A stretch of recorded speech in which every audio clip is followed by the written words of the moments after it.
নমস্কার বন্ধুরা, শাহবাড়ির হেসেলে আপনাদের সবাইকে স্বাগত। আমি আবার হাজির হয়ে গেছি নতুন একটা রেসিপি নিয়ে। তা হলো সিম পাতুরি।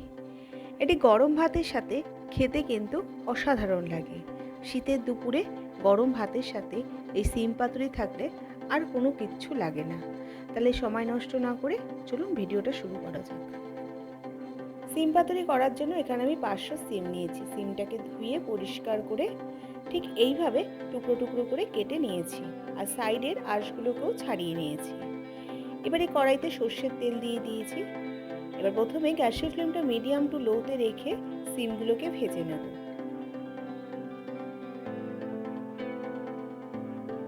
এক চামচ নুন দিয়ে দিলাম, আর 1 চামচ হলুদ দিয়ে সিমগুলোকে ভেজে নেব।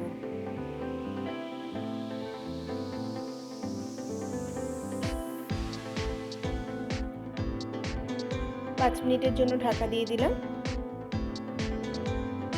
5 মিনিট হয়ে গেছে। ঢাকাটা খুলে সিমগুলোকে আবার একটু নেড়ে চেড়ে দেব। গ্যাসের ফ্লেমটা কিন্তু বাড়িয়ে দেওয়া যাবে না, তাহলে কিন্তু সিমগুলো পুড়ে যাবে।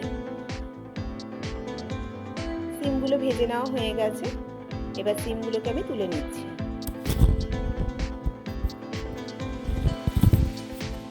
আবারও কড়াইতে একটু সর্ষের তেল দিয়ে দিলাম। 1 চামচ কালো জিরে দিয়ে দিলাম ফোড়নে।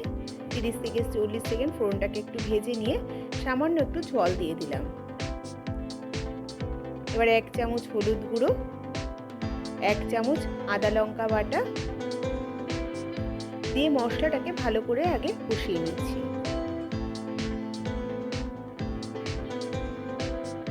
এবার দুটো কাঁচা লঙ্কা দিয়ে দিলাম মাঝখান থেকে চিড়ে নেওয়া। 1 চামচ নুন দিয়ে দিলাম। যেহেতু সিম ভাজার সময় নুন দিয়েছি, তাই এবারে নুনটা মাথায় রেখে ব্যবহার করতে হবে।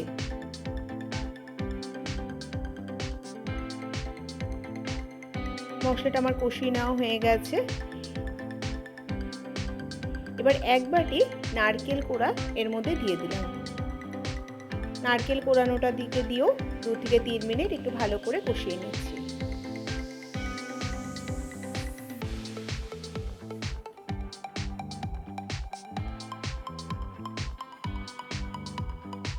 দু মিনিট হয়ে গেছে। এবার 1 চামচ কালো সর্ষে আর 1 চামচ সাদা সর্ষেটাকে আমি মিক্সিতে বেটে নিয়েছিলাম, সেটা এর মধ্যে দিয়ে দিলাম। বাটি ধোয়া জলটাও দিয়ে দিলাম। সমস্ত কিছুকে আবারও ভালো করে 2 থেকে 3 মিনিট সময় ধরে একটু কষিয়ে নিচ্ছি।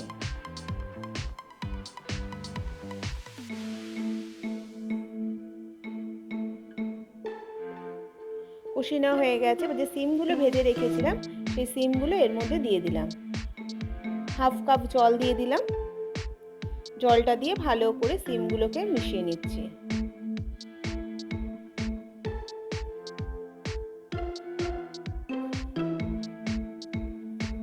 এবারে 5 মিনিটের জন্য আমি ঢাকা দিয়ে দিলাম।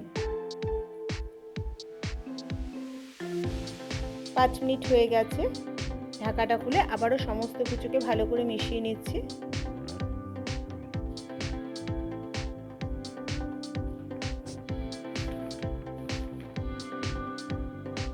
এবার আমি চেক করে নিচ্ছি সিমটা সেদ্ধ হয়েছে কিনা। হ্যাঁ, সিমগুলো সেদ্ধ হয়ে গেছে। এবার 1 চামচ চিনি দিয়ে দিলাম। যেহেতু নিরামিষ রান্না, চিনি দিলে স্বাদটা ভালো হয়।